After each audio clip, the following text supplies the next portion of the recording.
Boa noite, Priscila. Tudo bom, querida?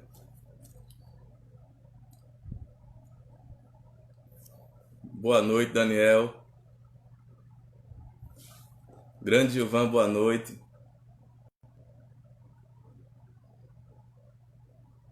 Boa noite, Cris.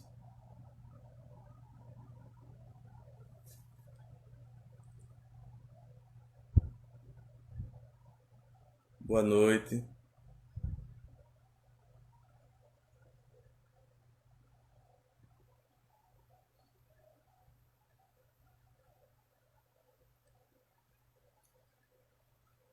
Boa noite. Boa noite, Breno.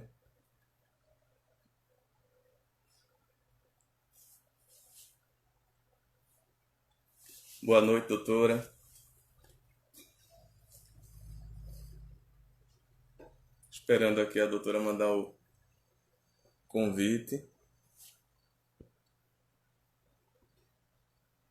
para entrar.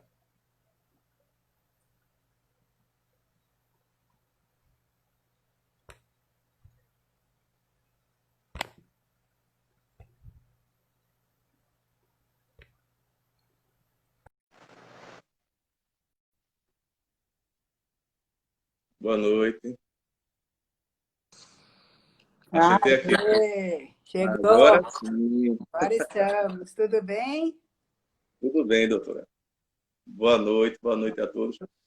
Quero agradecer, viu, doutora, né, de coração aí o convite, certo, para participar aí desse bate-papo sobre esse transtorno que eu já venho me seguindo há tempos, né? Falo muito com os meus alunos sobre esse tipo de transtorno, né? E para mim é um grande privilégio, né, poder compartilhar, né, poder conversar com a pessoa que eu leio os livros dela, né? Para Obrigada. mim é super prazeroso, né? Para mim é super prazeroso. Para mim também, Cláudio. Obrigado pelo convite. Eu acho que é sempre uma oportunidade para passar e tentar explicar para o maior número de pessoas possíveis, né, o que é o transtorno explosivo e principalmente num momento como esse, que as pessoas, eu não sei como é que está aí na tua cidade, mas aqui está todo mundo muito irritado, muito nervoso, explodindo o tempo inteiro. As pessoas estão de fato bem incomodadas com esse momento, né? Então, É verdade, doutora. É verdade. Eu vou fazer uma apresentação, pessoal, rápida aqui da doutora, né, para que vocês conheçam melhor ela. A doutora, ela é graduada em psicologia, certo? Doutora Liliane Seger, graduada em psicologia, 37 anos de experiência como psicóloga clínica, né? Uma já boa aumentou, experiência. já estamos nos 39. 39, olha Não aí, atualizei o currículo. perfeito. Melhor ainda, né? Melhor ainda. 39 anos, né, de psicologia clínica, né? Tenho doutorado em psicologia pela instituição, pela USP, mestrado também pela USP na área de psicologia, especialista em psicologia clínica e psicologia hospitalar pelo Conselho Regional de Psicologia de São Paulo, especialista em terapias cognitivas pela FBTC, coordenadora do programa de transtorno explosivo intermitente do programa ambulatório dos transtornos do impulso, certo? E mais, né, doutora? E É, mais. a gente tem trabalhado eu tenho trabalhado com transtorno explosivo intermitente. A gente começou esse programa no ambulatório em 2009, né? E aí de lá para cá isso só tem crescido e a raiva também tem crescido, não a minha, mas a do mundo. E você vê, é uma instituição pública, né? Então nós temos uma fila de espera enorme, porque é um trabalho lá no IPQ, na psiquiatria do HC, é gratuito. Uhum, Então a fila de espera é imensa. verdade. É verdade. Como a senhora bem falou, nesse ambiente agora de confinamento social e de isolamento social, né, muitas pessoas elas não estão sabendo como lidar com a angústia que esse tipo de situação gera. Isso, isso. Muitas pessoas. Aí eu queria fazer algumas perguntas para a senhora, doutora, para a senhora ficar bem à Ah, vontade. uhum, Certo? uhum. É bem interessante. A raiva, em algum momento, pode ser saudável para a vida do ser humano? Uhum. Eu acho que, Cláudio, essa pergunta é muito importante, né? Porque as pessoas entendem que raiva é uma coisa ruim.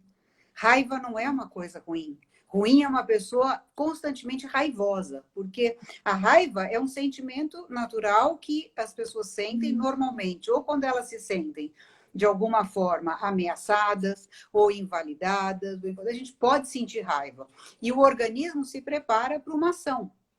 Então, nem sempre a raiva, aliás, ela é um sintoma, muitas vezes, de alguma coisa, se ela está aparecendo na vida dessa pessoa de uma forma muito frequente e se isso traz consequências para as pessoas, né?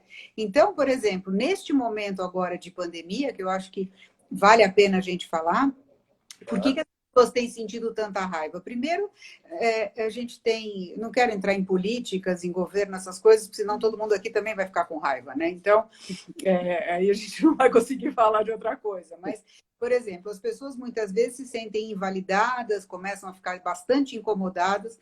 E a outra questão que tem trazido muitas alterações e muitas vezes gerando raiva é que as pessoas confinadas, elas estão, muitas vezes, fazendo uma jornada tripla, quádrupla. Ninguém está em casa só trabalhando. Então, assim, pessoas que tinham, às vezes, ajudantes, não tem mais. Então, por exemplo, trabalha, fica em casa, cuida da casa, passa roupa, lava roupa, cozinha, sei lá, enfim. As pessoas têm uma série de coisas para fazer e dentro de casa. E, muitas vezes, a família unida dentro de casa, né? Os advogados e os psicólogos nunca trabalharam tanto, né? Porque a incidência de separações está enorme agora, em função que as pessoas começam a brigar, elas começam a ficar mais intolerantes, elas começam a ter, e a gente chama um pavio mais curto. Agora, o que é importante dizer?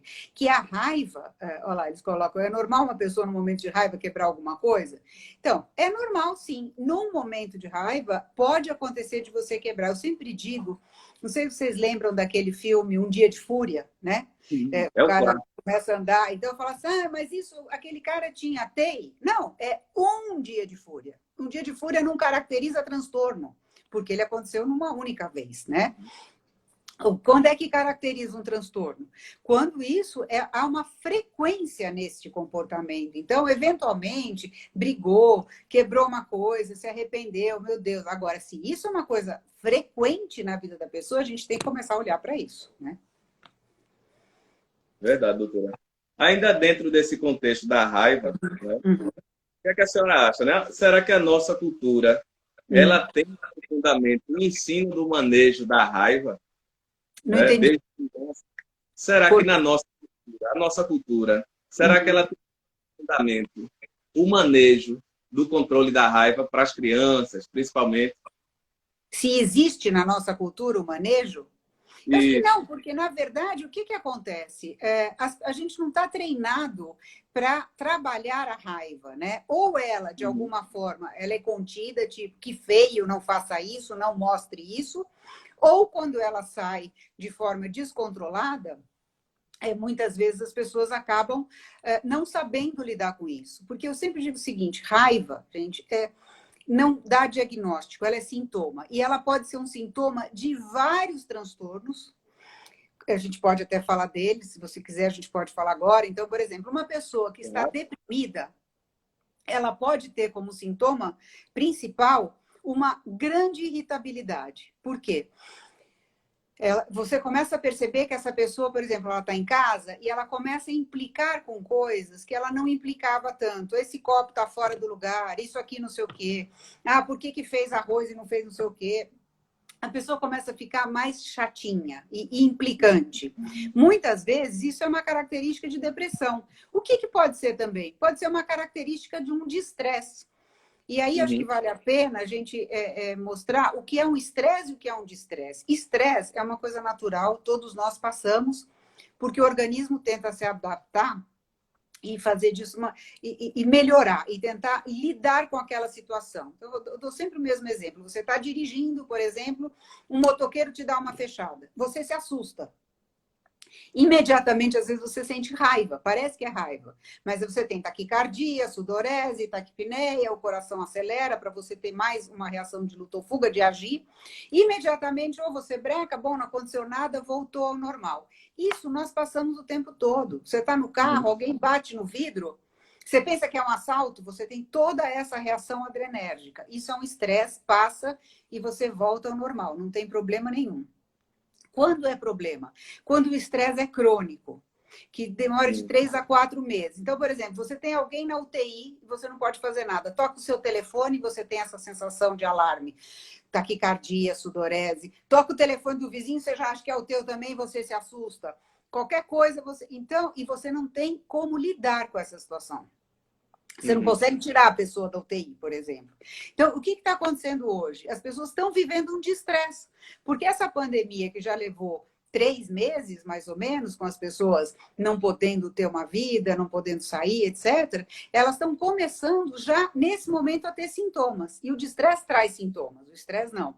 Que são irritabilidade, ansiedade, ou come demais ou come de menos, enfim, uma série de coisas. Então, o estresse também pode gerar raiva. Ou a depressão, a raiva pode ser um sintoma de depressão, ela pode ser um sintoma de transtorno do humor, transtorno bipolar, ela pode gerar raiva. Pode ser uma pessoa que tem TDAH, ela pode sentir reações de irritabilidade muito grande. Pode ser TEI, pode ser transtorno explosivo intermitente, pode ser um paciente borderline, pode, ele tem reações explosivas. Então, nós precisamos aprender a fazer o diagnóstico do TEI ou dos outros transtornos para ver da onde é esta raiva. Porque não é só porque a pessoa teve raiva que a gente já vai categorizar e botar que é um transtorno. Verdade, doutora. A Norma está perguntando o seguinte: quem tem TEI tem dificuldade de entender o que o terceiro diz? Pode ser uma interpretação diversa, né? Vamos falar um pouquinho das características do TEI, né? Do indivíduo que tem o TEI. Então, primeiro, se essa pessoa ela tem reações, ela pode ter uma agressividade verbal e física ou só verbal, né? Você tem pacientes que só brigam, gritam, e tem pessoas que brigam e partem para cima mesmo. Se isso acontece de 2 a 3 vezes por semana, por um período de pelo menos 3 meses, a gente pode identificar que é o TEI. Obviamente, se a gente tirar fora, se essa pessoa não tem uma doença neurológica, por exemplo, um Alzheimer ou algum outro tipo de demência, pode gerar irritabilidade. Se a pessoa não está usando drogas, né? Então, se a gente exclui, não teve um traumatismo craniano e a partir daí ele começou a ficar irritado. Isso também, né? Exclui o TEI. Então, nós vamos fazer um diagnóstico para aprender a excluir. Muito bem, chegou no TEI, a gente vai perceber que esses pacientes, eles têm uma característica de personalidade que são pessoas extremamente incomodadas com questões injustas. Então, por exemplo, se você para o carro numa vaga de deficiente e ele vê que você não é deficiente, ele pode chegar lá e ir para cima de você com tudo. Se ele leva, e a gente fala da coisa do trânsito, né? Se ele leva uma fechada no trânsito, qual é a interpretação? Ele está achando que eu sou um idiota, ele está me fazendo de besta. E aí ele vai atrás. E como é que a gente trabalha isso no TEI? Exatamente vendo as crenças que estão por trás dele. Eu sempre brinco com o paciente no grupo, ele fala, não, porque ele está pensando que eu sou idiota e tal, fazer assim, desce do banquinho, ele nem sabe que você existe. Vamos começar a levantar hipóteses. Ele não foi atrás do Cláudio, atrás da Liliana, atrás do Zezinho, não. Ele te fechou. Ele não olhou e falou, eu acho que essa mulher tem cara de idiota, vou lá fechá-la. Às vezes ele está indo, ele não te viu, às vezes ele é barbeiro, às vezes ele está correndo, levando alguém para o hospital, sei lá. Vamos levantar hipóteses. E pode ser que ele seja um folgado mesmo. Mas o indivíduo que tem TEI, a interpretação que ele tem de imediato é que é comigo.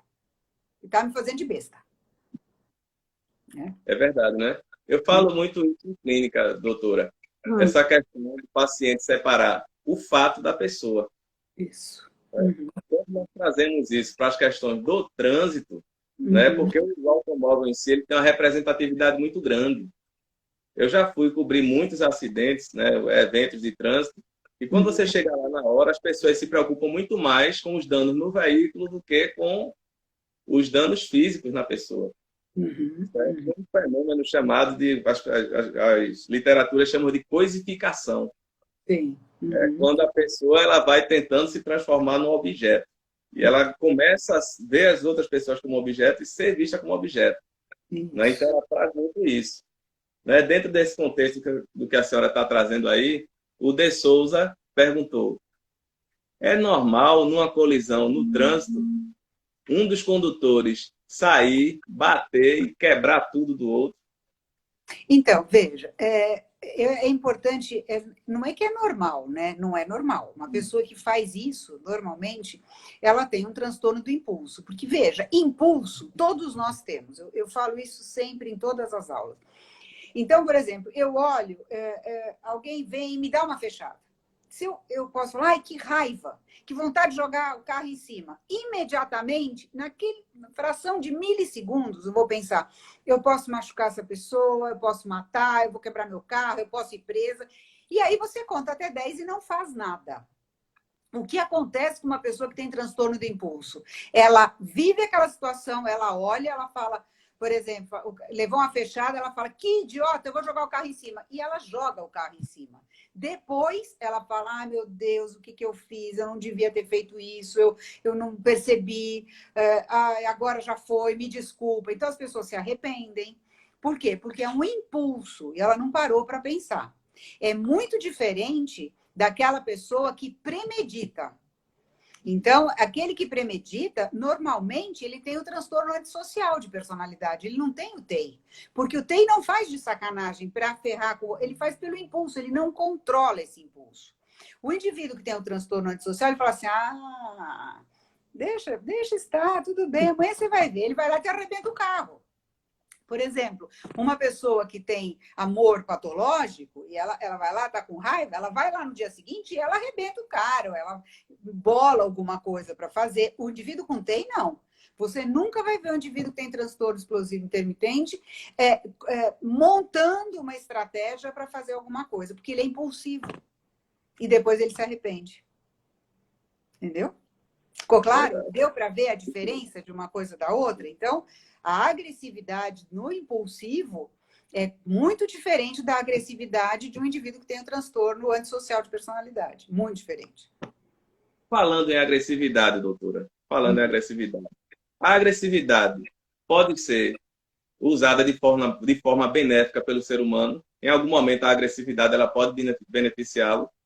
Olha, a agressividade, infelizmente, ela, em alguns momentos, ela traz benefícios. Por exemplo, muitos pacientes de TEI dizem assim, a gente fala, qual é a vantagem de você ser bravo, de você gritar?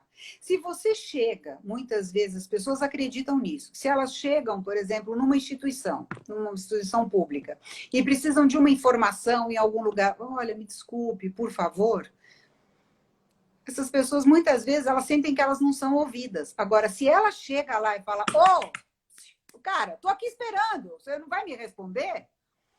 Aí o outro ouve, meu Deus, lá vem, barraqueiro, não sei o quê, vamos responder. Então, isso são algumas vantagens, né? E o que é importante, eu até lembrei disso, o indivíduo que tem o transtorno explosivo, muitas vezes ele está corretíssimo naquilo que ele quer. Ele erra na forma. Por isso que a gente precisa aprender a ser assertivo, porque ele tem a sensação de que se ele não falar alto, se ele não gritar, se ele não se expuser dessa forma, ele não vai ser ouvido. Porque normalmente esses pacientes vêm de famílias onde existia muita violência, muita agressividade, muito abuso de álcool, e aí eles aprenderam que, por exemplo, o pai chegava e mandava calar a boca, e ele tinha que enfiar o rabinho entre as pernas e ficar quieto. E ele entendia que se ele não agisse dessa forma, ele nunca seria escutado. Ele aprendeu que é gritando que eles faz o outro ter medo, faz o outro respeitar, porque ele sentia isso. E muitas vezes eles acabam tendo esse aprendizado. Então, veja, acabei falando até da etiologia, né? Você tem o fator hereditário, você tem o fator biológico, você tem a questão da transmissão da serotonina, né? Por isso que a gente dá inibidor de recaptação de serotonina, que é um medicamento de um antidepressivo para que ele tenha mais o impulso, ele se controla mais.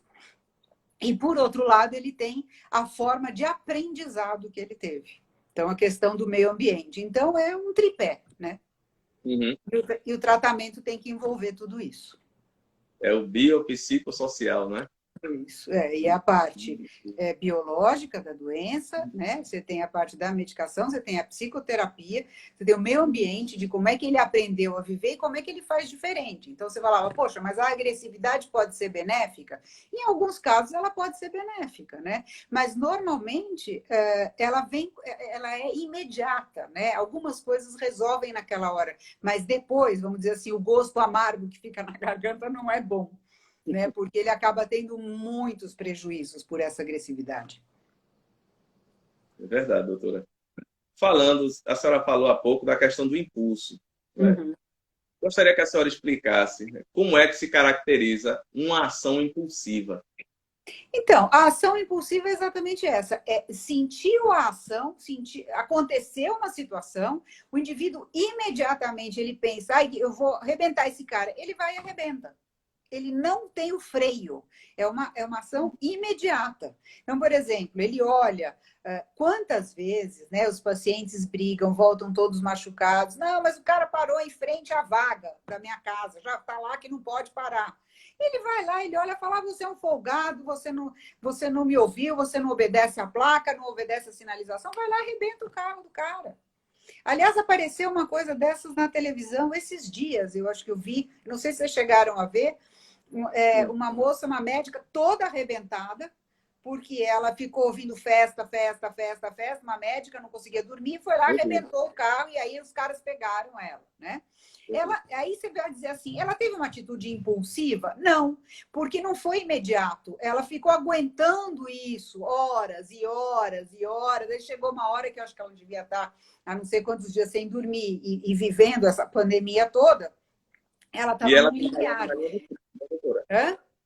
Não Ela entendi. trabalha na linha de frente, essa Isso. médica. Então, ela já estava provavelmente num limiar, num burnout enorme. Então, o que aconteceu? Ela foi e entrou e foi quebrar o carro. Quer dizer, isso qualquer. Aí você vai falar, mas ela tem TEI, ela é border. Não sei, pode ser até que seja, né? Mas uma ação como essa sozinha não caracteriza. A gente tem que tomar muito cuidado para conseguir entender, né? Pois é. Doutora, o número de portadores do TEI, ele pode variar de acordo com as regiões do mundo, de acordo com os países? Olha, existem alguns estudos que mostram que sim. A gente não tem um dado, infelizmente, de Brasil. Então, tantos no Nordeste, tantos no Sudeste, a gente não tem isso. A gente tem China, a gente tem Estados Unidos, a gente tem outros países. Mas, em média, pelo menos a estatística que a gente fez, a gente encontra aqui no Brasil de 3,5% mais ou menos, em algum momento da vida, até 7,5% durante a vida, né? Então, o índice é realmente muito alto do TI. E muita gente aí explodindo. Então, voltando naquela questão, né, que a moça perguntou, puxa, mas ir para cima do outro no carro, numa batida de carro, é normal? Não, olha, a gente precisa ver se o cara não está alcoolizado, se ele não usou drogas. Outra coisa extremamente importante, o álcool, ele por si só é um desinibidor. Então, a pessoa fica mais impulsiva.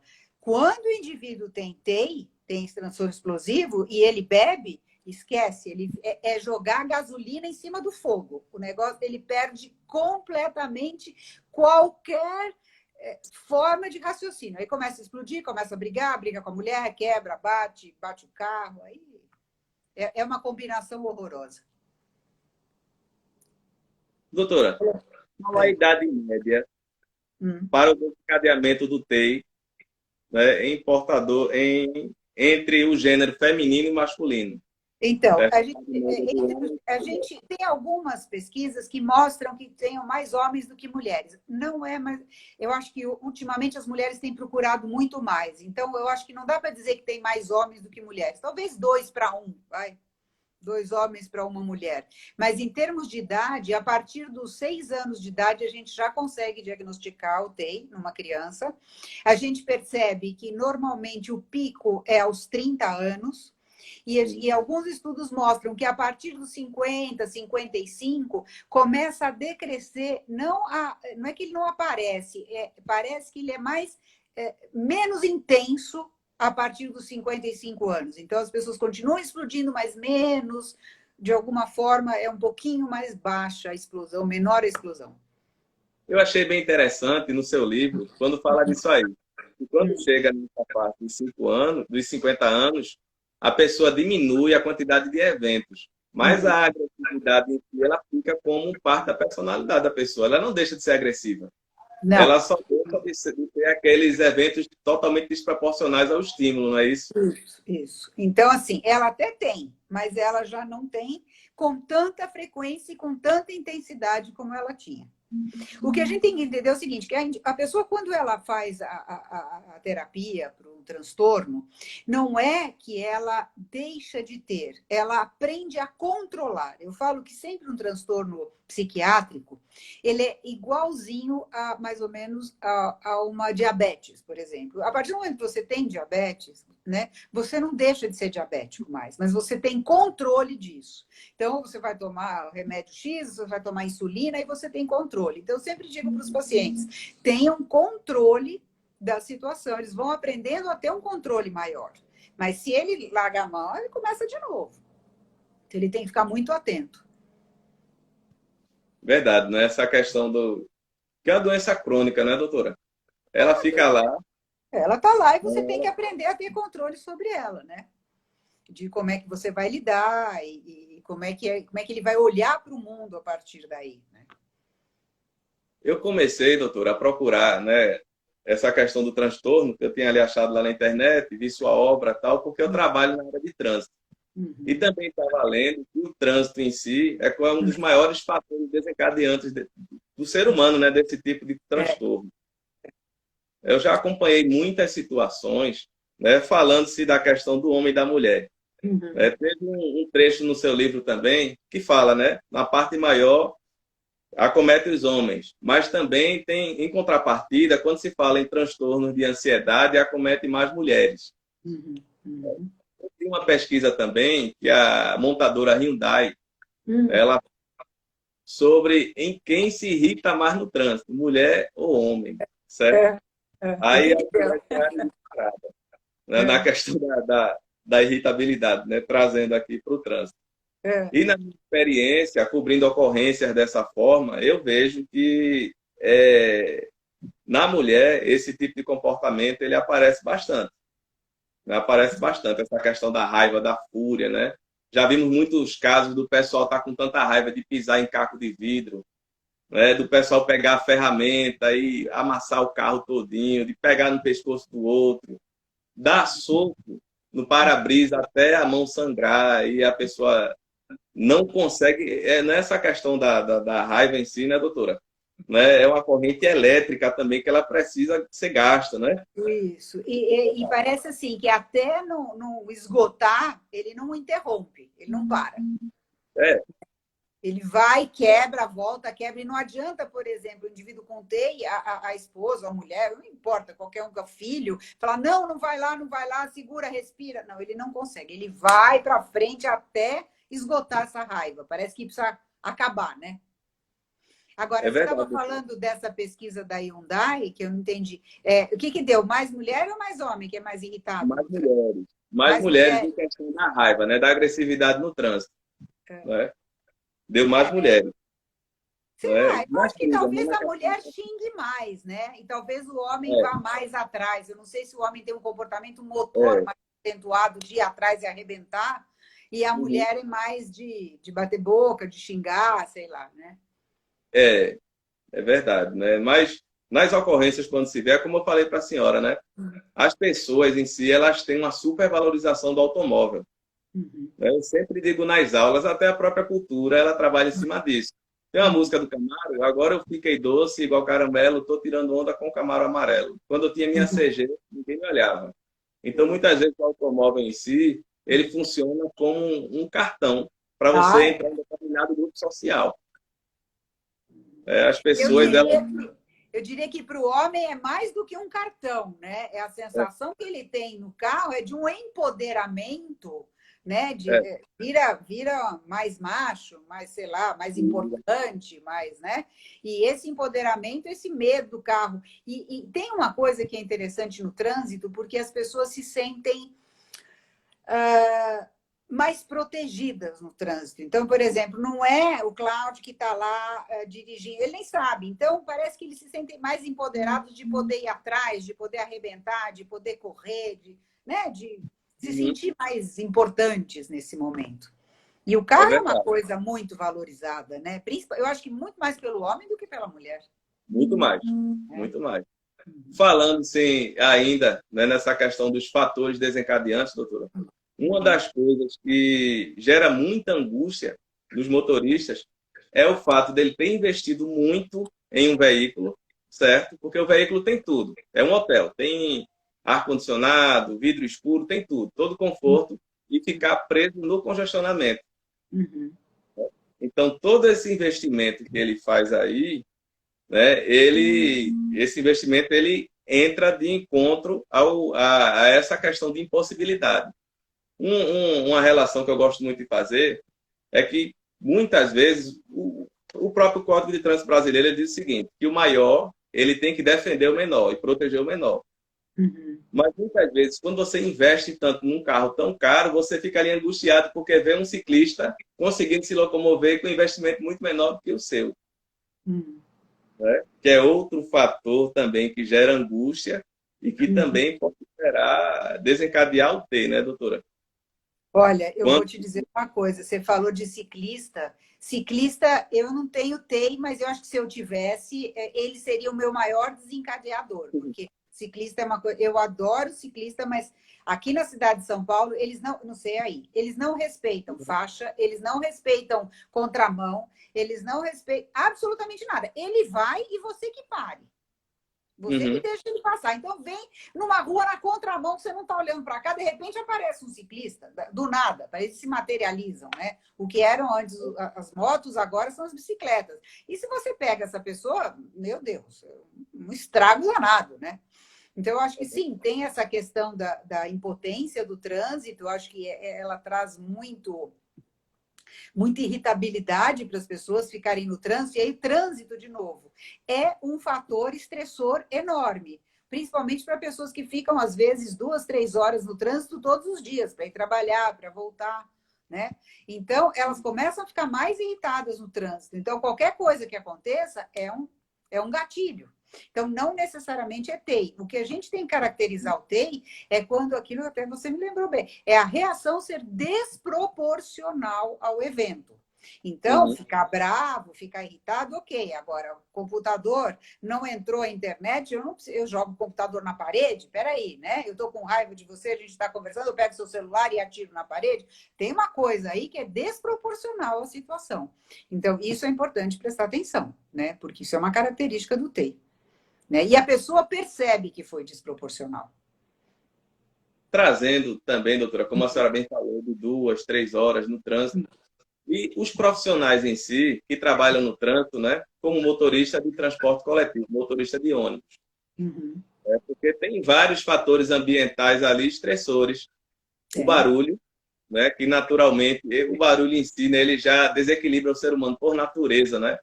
O barulho, o calor, né, que muitas vezes está ali junto com o condicionamento. E, além de tudo, ele também é um profissional de atendimento ao público, não é? Então, Pode falar, doutora. Não, aí você vê, esses fatores são fatores estressores. Então, calor, frio demais, barulho, mas não são desencadeantes de reações desproporcionais. A não ser que o indivíduo esteja num estresse, vivendo isso há muito tempo, e aí sim ele fica mais irritado e ele vai ter mais... ele vai discutir mais, ele vai ser mais, muitas vezes, irônico, vai ser mais agressivo com as pessoas, mas isso não vai caracterizar o transtorno explosivo, né? O que, de fato, caracteriza são pessoas que têm de 2 a 3 explosões graves, ou desse tipo, por semana, né? Durante pelo menos 3 meses, ou 3 grandes explosões no ano, mas é aquela de vai quebrar a pessoa, quebrar o carro, aquela coisa de mandar o outro para o hospital, né? Então, a gente tem que perceber o que é um estressor e o que não é. Você vê agora, as pessoas não estão no trânsito, mas elas estão explodindo muito. Por quê? Porque elas estão vivendo esses estressores, agora não é no trânsito, é dentro de casa. Uhum. Né? Então, trancados nessa situação, sem saber quando é que isso melhora, muitas vezes as pessoas perdendo emprego, perdendo loja, perdendo restaurante, perdendo a pouca renda que tinha, não vendo luz no fim do túnel, que assim, quando que acaba, quando que começa, como é que eu retomo. Então, as pessoas, sim, estão mais irritadas, mais bravas e tendo mais explosões nesse momento, né? Uma pessoa em TPM tem muito mais explosões, mas ela não tem TI. Ela colocou ali, uma pessoa colocou, o TEI tem graus de severidade? Boa essa pergunta. É assim, tem. Então, você vai perceber que alguns pacientes, eles têm essas explosões, essas questões menores e outros maiores. Então, tem grau? Tem. Tem pessoas mais severas, tem pessoas que arrebentam as pessoas o tempo inteiro, brigam o tempo inteiro, partem para cima do outro o tempo inteiro, e tem outros que não. Agora, eu acho também importante dizer existem alguns outros transtornos, por exemplo, tem um transtorno que é gente, me fugiu o nome dele, peraí.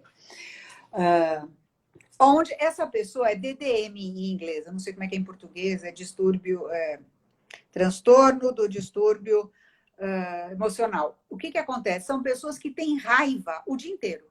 São pessoas raivosas. Então, ela acorda de mau humor, ela fica de mau humor o dia inteiro, ela briga o dia inteiro. Isso não é TEI. Porque o paciente com transtorno explosivo, ele não é uma pessoa mal-humorada. Ele não é uma pessoa que acorda raivosa, ele está ótimo. Ele tem um transtorno do impulso, ele está ótimo, está aqui, tudo bem. De repente o negócio não funcionou, ele joga na parede. A mulher fez alguma coisa que ele entendeu que de alguma forma era contra ele, porque ele tem essa visão, esse olhar, aí ele briga de uma forma desproporcional, entendeu? Então isso não é TEI. A Lucimara está Raivoso. perguntando. A Lucimara está perguntando se tem pessoas que têm. As pessoas que são portadoras do TEI, depois da crise, elas ficam mais tranquilas e agem como se nada tivesse acontecido, ou coisa do tipo? Não, não. Normalmente, o indivíduo que tem TEI, ele fica com muita culpa. A grande maioria, ele fica muito triste, muito culpado, ele chora, às vezes pede muitas desculpas, ele de fato se arrepende. Um indivíduo que não sente nada, que não está nem aí, quando ele tem esse tipo de explosão, a gente tem que começar a levantar se ele tem alguma comorbidade, se ele tem algum outro transtorno junto, porque às vezes não é só TEI, né? Eu te falei, de repente ele tem um transtorno antissocial, pode ser outras coisas. Normal. Acho que... Outra coisa interessante, doutora, que eu vi lá no seu livro, é o seguinte, que só em torno de 60% das pessoas, né, que são acometidas pelo transtorno procuram ou conseguem receber ajuda. O que será, doutora, que impede os outros 40% de procurar ajuda? Você sabe, tem uma coisa interessante. O que a gente percebe, pelo menos lá no HC, é muito assim. As mulheres, por exemplo, procuram o tratamento para os maridos, porque elas começam a perceber, falar, ele briga muito, ele é assim, assim, e a mulher, normalmente, ela é a primeira a procurar ajuda. Tanto quanto é para ela, quanto é para os seus entes. É impressionante. Então, ela vai no Google, olha, meu marido está assim, e olha, te digo, independente de nível sociocultural, de classe econômica, de intelectual, nada. Ela vai no Google, ela coloca sintomas e tal, começa a aparecer e fala, eu acho que meu marido tem isso, como é que eu faço para mandar ele para tratamento, como é que faz? Então, ela busca ajuda. E a gente percebe que muitos homens buscam ajuda quando eles têm filhos. E eles começam a perceber que eles estão explodindo demais com essas crianças, que eles estão brigando demais. Ele fala, eu não quero fazer com meu filho o que meu pai fez comigo, eu não quero isso. Então, o que eles fazem? Eles vão procurar ajuda nesse sentido. É muito legal. Então, assim, eu não quero... E as mulheres, mesma coisa. Eu tô machucando meu filho, eu não quero, e aí eu preciso de ajuda. Então, elas começam a perceber que a vida delas está tendo um prejuízo muito grande. Né? E o prejuízo da pessoa com TEI, ele perde o emprego, ele perde a família, né? Aí, como aquela moça perguntou, tem graus de severidade? Tem alguns que conseguem mais ou menos se manter, explodem mais em casa e menos no trabalho. Agora, muitos explodem em todos os lugares, né? Aí você estava perguntando, poxa, 60% pede ajuda. Primeiro, infelizmente ainda não é muito conhecido. Por isso que até esse livro novo nosso, não sei se Uhum. você colocou ele aí e tal, esse Tem aqui, ó. aqui, doutora. Esse vai dar para É ver, aqui, ó. Fica ao né? contrário, né? Aqui aparece também. Aparece? Então, esse livro, depois a gente posta aí, ele foi feito para familiares, para o paciente e para os psicólogos, para quem trabalha. Ele é um manual de tratamento passo a passo. Por quê? O que a gente quer, na verdade, com isso? Né? Porque, até em cima dessa tua pergunta, por que tanta gente não procura ajuda? Não procura porque não conhece. E a gente, na verdade, só diagnostica ou só faz aquilo que a gente conhece. Então, quando a gente conhece o TEI, e a gente fala, nossa, aí você começa, olha, eu acho que esse cara tem isso, eu acho que esse tem isso. Porque se você não conhece, você não vê. Né? Por isso que eu digo que, às vezes, a desinformação é uma bênção, né? Porque o médico, por exemplo, ele tem uma dor de cabeça, ele já acha que é um tumor, que é não sei o quê, o que pode ser. A gente não sabe nada, não acha nada. Então, claro, não alguém que seja hipocondríaco, mas conhecer, e o nosso momento agora é de cada vez mais, pelo menos é o que eu prezo, eu quero passar esse tipo de informação para o maior número de pessoas possíveis. Tanto que o nosso curso agora, eu até brinquei com as meninas, eu falei, eu estou feliz, porque o curso que a gente dava de especialização de raiva e transtornos, ele vai ser por vídeo agora. Então, pessoas do Brasil inteiro falavam, como é que eu faço fazer seu curso? Eu falo, gente, ele é presencial, né? E agora ele não é mais, agora ele vai ser pelo Zoom. Então, o pessoal do Brasil inteiro pode fazer, a gente está super feliz com isso, a procura é enorme, porque a gente quer que as pessoas aprendam a tratar, porque as pessoas estão sofrendo muito com raiva. E aí elas conseguem, nesse curso, aprender a tratar o TEI e todos os outros. Doutora, eu acho essa iniciativa aí do curso no Zoom, inclusive eu vou fazer também, né, é um assunto que já me interessa há muito tempo, É. até porque esse tipo de transtorno pode levar ao óbito, Sim, ou da pessoa, claro. ou de quem estiver sofrendo com ela, Sim. junto com a pessoa, Uhum. certo? Outra coisa interessante também, que a senhora falou sobre as outras comorbidades, né, que vêm junto com ele. Isso. A partir do momento que o indivíduo, né, ele é portador desse tipo de transtorno, ele começa a fazer essas ações desproporcionais, então a sociedade em si começa a excluir. Isso. Ele começa a ficar Isso. excluso do grupo. E Isso. se ele tiver como comorbidade, junto com o TEI, a depressão, ele vai definhar. Vai, claro. E é muito comum a depressão com TEI, porque o que acontece?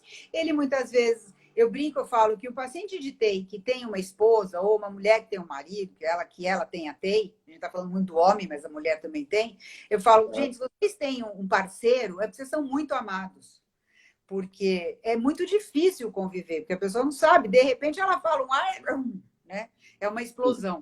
E aí o outro fica assim, e independe do lugar que tiver, etc. Porque são pessoas que, apesar de terem transtorno explosivo, são pessoas muito corretas, são pessoas muito boas. Então, elas só não conseguem controlar o impulso. Nenhum paciente de TEI, por exemplo, você vai ver o cara furando a fila para se dar bem, para passar na tua frente, dar uma de, sabe, de, já eu estava aqui, tá. Não.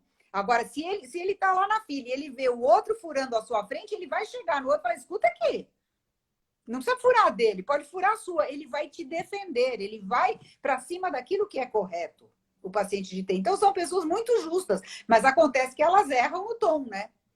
O Ô, conteúdo doutora, tá certo, a forma tá errada. é interessante isso que a senhora trouxe, Hum, né? Eu vou fazer uma correlação com o paciente fóbico. hum, Né? O paciente fóbico, ele tem essa característica também de ser, às vezes, muito certinho com uhum, as coisas. Sendo que o paciente fóbico, ele não comete a ação porque a fobia, o medo fóbico em si, ele o impede. é, Aí ele fica constrangido porque ele é muito certinho e não consegue fazer aquele tipo de ação que para a sociedade é considerada normal. Já o paciente de TEI, que ele também é certinho, é perfeccionista, ele comete a ação e é, fica constrangido porque aquele tipo de ação é desproporcional, né? Ela destoa do que a sociedade em si ela caracteriza como normalidade, né? isso, isso. Vou É, fazer uma. é. boa analogia com os fóbicos, né? Porque o fóbico tem toda essa questão também do medo da contaminação, do medo do que vai acontecer, né? E o paciente de TEI, acho que a última coisa do mundo que ele tem é medo, né? Ele tem medo, às vezes, de explodir onde não devia, mas aí quando ele vê, ele já explodiu, né? Mas é muito legal. Doutora, a norma, ela trouxe aqui, insisto, doutora, o entendimento da pessoa que tem o TEI pode ser diferente, né? Ela disse assim, o entendimento dele pode ser diferente do que o interlocutor diz. Ah, perfeita essa pergunta. Eu sempre uso uma frase que eu digo assim, eu sou responsável por aquilo que eu falo e não por aquilo que você entende. Isso normalmente, né? A gente vê que a gente às vezes fala uma coisa, o outro entende outra, mas o TEI é perito nisso. Ele tem uma tendência a ouvir como sempre alguma coisa contra ele, na verdade. Então, se você fala, não, por que você não me avisou? Né? Sei lá, você perguntou, você esqueceu de me avisar que tinha isso hoje? Por quê? Você está querendo dizer o quê? Que eu que estou de sacanagem, que eu não sei o quê, porque você está me acusando. Então, ele acaba muitas vezes se sentindo muito injustiçado, sabe? Muito perseguido. Então, ele tem algumas crenças específicas. No curso a gente aborda tudo isso. Qual a forma dele pensar, como é que ele articula o pensamento, que tipo de ações, como é que ele faz, o que ele ouve com aquilo. É exatamente isso. Ele tem sim. Não é, alguém colocou aqui mania de perseguição, não é mania de perseguição. É um pouco diferente. Ele entende que é alguma coisa contra ele, mas não no sentido de perseguição, você está me perseguindo, você quer me fazer mal, não nesse sentido. Eu acho que ele interpreta diferente mesmo. Ô, doutora, a Judite, né, minha colega psicóloga, acho que é daí de São Paulo também, é especialista em trânsito, ela está dizendo o seguinte, na avaliação para o trânsito, a personalidade deveria ter maior investigação, de sua complexibilidade, desde os traços de personalidade, precisamos de mais instrumentos nessa área, né? Eu acho que ela está... Na verdade, Cláudio, eu acho que instrumentos a gente tem para avaliar. O que acontece é que, infelizmente, a gente não consegue ou não pode, muitas vezes, segurar alguém por um transtorno. E isso não acontece só no trânsito. Isso era uma coisa, eu acho que até no teu grupo seria importante que se discutisse isso. É uma coisa bastante séria. Por exemplo, uma pessoa que tem um transtorno de personalidade sério, por exemplo, border, alguma coisa assim, ela não poderia ser psicóloga. Nós temos muitos psicólogos, eu dei aula durante 20 anos na universidade para a graduação, e eu, como professora, eu não podia segurar uma pessoa na clínica, não podia impedir que ela se formasse, se ela tivesse nota. Falava, gente, mas ela tinha algumas que era bipolar, ela estava em mania, ela ouvia tudo errado que a pessoa estava falando, chegava na prova, ela ia bem. Aí, e uma das normas da educação era assim, bom, você não está aqui como psicóloga dela, você está aqui como professora, se ela tirar nota, ela passa. Então, eu acho que, às vezes, isso acontece também, por exemplo, na faculdade de medicina. Você poderia ter médico com transtornos sérios psiquiátricos atendendo? Não. E às vezes você percebe logo no começo. Eu tinha alunos na odontologia, quando eu dei aula na odonto, meu primeiro livro é de psicologia aplicada ao odonto. E eu tinha alunos que não tinham a menor condição, porque eles ouviam tudo errado que o paciente falava, eles estavam fora da realidade e eles eram dentistas. Então, assim, como é que a gente faz, na verdade, para segurar alguém ou para controlar isso? Você tem advogados com transtorno, você tem psicólogos, você tem médicos, você tem... E no trânsito, por exemplo, talvez fosse interessante colocar alguma coisa, mas eu não sei se legalmente nós teríamos o poder, né, de bloquear. Por exemplo, olha, você não vai tirar carta, porque pelo teu psicotécnico você não... Ele fala assim, não, mas faz o exame e ele dirige bem. Como é que você vai segurar o cara? Não sei. Mas tem lá, você pode colocar inapto temporariamente para depois fazer um tratamento, faz todo o encaminhamento. Mas ele vai voltar. Aí ele vai na outra autoescola, faz lá no outro e passa. Olha, doutora, a senhora trouxe um questionamento bem pertinente. É bem pertinente. Nós temos números para tratar pessoas que têm transtorno. Sim. Mas eu acho que o trabalho do psicólogo em si, em alguns países, é feito de outra forma. Porque muitas vezes você vai fazer a avaliação psicológica que ela vai avaliar aquele momento. Não é um trabalho continuado. Claro, claro. Eu vou dar isso um exemplo do trânsito. Um exemplo do trânsito. Em alguns países, como é feito esse tipo de trabalho? O trabalho é feito, os Detrans, eles pegam os números de pessoas que avançam o semáforo, têm traços de agressividade, pessoas que se envolvem em colisões com vítima fatal e fazem o trabalho com aquele número que a estatística proporciona. E o resultado final é uma diminuição muito grande de acidentes, porque o trabalho psicológico ele é feito ali com aquele pessoal que tem uma necessidade maior, né, que são os transtornos, como a senhora bem trouxe, que são pessoas que sozinhas elas conseguem um impacto muito grande na diminuição de acidentes. Um trabalho feito por psicólogo, não é? Sim, aí eles fazem um tratamento antes de serem liberados, por exemplo. Também. É feito o ano inteiro, né? Com as pessoas, porque assim, os Detrans em si e outras instituições, elas não têm os números, nós pegaríamos os números, certo? E trataríamos aquela amostra ali. Sim. Né? Interessante, A partir daquela amostra, obtém-se um resultado muito maior. Sim. Eu acho que, né, eu sempre discuto isso nos grupos, né, eu acho que o serviço psicológico em si, pelo menos na área de trânsito e em outras áreas, ele tem muito mais para colaborar com a sociedade. Se a gente tiver algumas reformas. Você é um especialista em trânsito. Entra amanhã na nossa live lá para nos ajudar com o outro moço lá do trânsito, que eu não sei. Perfeito, amanhã. Perfeito. Né? Perfeito, com certeza. Né? Eu entrarei para a gente dar uma conversada lá sobre essas questões. Questões do trânsito, Aí, outra pergunta que eu tinha, eu acho que a senhora já respondeu, né, durante os seus questionamentos, não é? Era sobre o fato das outras comorbidades, certo? Potencializarem o desencadeamento do TEI. Sim. Né? Sejam psíquicas ou fisiológicas, né? Isso. Algumas potencializam, então é o que a gente tem que ver. Tanto drogas, por exemplo, se você tiver um cara que tem TEI e depressão, TEI e transtorno de ansiedade, como é que a gente vai tratar? A gente vai ver primeiro aquele fator que neste momento está trazendo mais complicações para essa pessoa.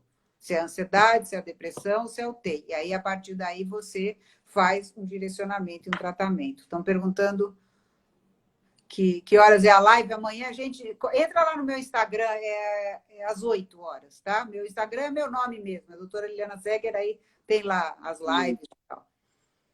O Instagram da doutora está na própria publicação. Tá. E no próprio informativo, as pessoas podem procurar também. Viu, doutora? E não só o Instagram, eu aproveito também, porque eu não pude cumprimentar a todos, mas tem muitos alunos meus aí. Viu? Aí os alunos eles sempre perguntam, que eu sempre gosto de indicar os livros, né? Eu vou só reforçar aqui, doutora, que a gente já está no final, seu livro novo aqui, que eu já fiz a compra, né? Já está para chegar, certo? E o outro livro que eu tenho aqui, ó, cabeceira, né? Que é a Clínica da Impulsividade também, que é muito bom. Esse pessoal. aqui nós estamos fazendo a segunda edição agora. Ele deve sair esse ano ainda, a segunda edição dele. Já atualizado. Perfeito. É muito bom e muito científico, né? Eu gosto de livro científico. É importante, tem livro que é meio televisivo, aquelas coisas, eu não recomendo, certo? E eu gosto de livros que têm embasamento científico, e esse livro é um livro muito gostoso de você ler. É uma boa leitura. Eu recomendo para todos os alunos aí que estão acompanhando, né? Infelizmente, tantos acenos aí, pessoal, né? Viu, doutora? A gente está com uma quantidade grande de pessoas assistindo a live. Que bom, depois você me conta quantos foram. Conto. A gente está passando de 50, chegou a passar de 50, cai um pouco, né? É uma quantidade boa, né, de pessoas aqui assistindo a live. Agradeço muito a todos. Então, assim, eu acho que é importante nesses últimos minutos, né? Passa para os teus alunos esse curso que a gente vai fazer, depois eu mando para você, eu coloco no curso, né? Eles são normalmente feitos pelo Instituto Veda, que é um especialista em terapia comportamental cognitiva, e vocês podem colocar Veda no Google que aparece todos os cursos que tem. Ele ainda não saiu porque a gente não fechou a data, que eu acho que é agosto, mas ele vai ser todo online e acho que vai ser bacana. Eu acho que a gente tem muita troca, é com o grupo todo do HC. E o pessoal que também quiser mais informações do transtorno explosivo, nosso site é www.transtornoexplosivo.com. Então, tem mídia, tem artigos, tem uma série de informações ali também para as pessoas que se interessarem pelo tema, né? Perfeito, doutora. A gente tem alguns minutinhos, Bem, né? vamos Só lá. para a senhora ver se consegue falar um pouquinho do tratamento. Ah, tá, vamos lá. O tratamento é assim, a gente faz, no HC, são 15 sessões, né? Onde elas são programadas. Então, por exemplo, você tem a sessão de relaxamento, você tem a sessão de assertividade, a de crenças. Cada sessão, ela tem uma coisa. E no consultório, já é mais amplo, às vezes você não precisa se manter as 15 sessões, mas eles aprendem mais ou menos a trabalhar os gatilhos, a começar a identificar quando eles estão começando a ficar com raiva, eles aprendem o que é o transtorno, e começam a identificar situações e a trabalhar nessas situações. Então, a gente vai identificar quais as crenças, quais os gatilhos, e junto com isso, eles têm a avaliação psiquiátrica, e na avaliação, normalmente, a gente entra com... O remédio de primeira escolha é fluoxetina, né? A gente começa com 10 miligramas, depois passa para 20, alguns tomam 40, que eu sempre digo, a fluoxetina é o tempo dele respirar. Então, eu falo, o pavio, que é curto, então, tem pacientes que entram e falam, doutora, eu não tenho pavio, meu pavio não é curto, eu simplesmente não tenho pavio, né? Porque já vai para cima, né? Começa a ficar muito irritado. Então, a fluoxetina, o que ela faz? Ela dá tempo de você contar até 5, vai? Não vou dizer que é até 10, mas até 5, e junto com a psicoterapia. A gente sabe que tanto a terapia quanto a parte psiquiátrica, quando elas são juntas, o funcionamento, o resultado é muito melhor do que só um ou só o outro. É uma dupla que tem que andar junto na maioria dos transtornos psiquiátricos, né? E assim, os psicólogos estão ficando cada vez mais especialistas nisso e a gente pode ajudar muita gente, né? É o tratamento psíquico junto com o medicamentoso. Junto com o medicamentoso. Pessoal, aproveitando aí os últimos minutos, né? Eu não, como eu falei, não vou cumprimentar tudo, porque é tão interessante ouvir a doutora falando. E é como eu disse para ela, né? Nós fizemos até uma série de questionamentos, mas como ela bem trouxe, né? Ela não precisa nem de questionamento, porque ela já trabalha há muitos anos nessa área, né? E é uma das estudiosas que conhece bastante essa questão do TEI. Nas aulas, professor, eu sempre trago essa questão do TEI Ai, que para os bom. nossos alunos, e ele se interessa bastante. Já faz parte dos meus slides, inclusive as referências do produto. Maravilha. Então, é importante mesmo, a gente precisa contar com professores e profissionais como você, que têm os alunos, né? E aproveitar para melhorar a formação, para ampliar, para ensinar. Quer dizer, eu acho que é o nosso papel, né? O nosso papel, eu acho que é sempre de ajudar, de ensinar, de transmitir conhecimentos. Nós não somos professores à toa, né, Cláudia? Eu sempre digo que o cara fala, bom, deixa eu ver qual é a característica. Ainda professor e psicólogo, meu Deus do céu, né? Então, juntou a fome com a vontade de comer. A gente quer ajudar, a gente quer transmitir, a gente quer ensinar, a gente quer transmitir conhecimento para as pessoas. E eu acho que é só isso que faz com que a gente mude esse país. É com conhecimento, é com educação, é com ensino, é com profissionalismo, né?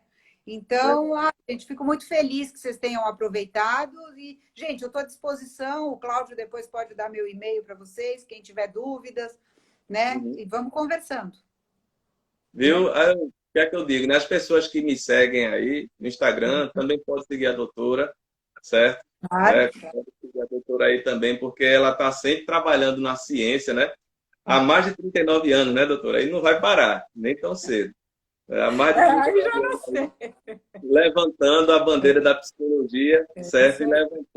levantando com mérito, viu? Levantando com mérito. É isso que a gente tem que Obrigada. fazer.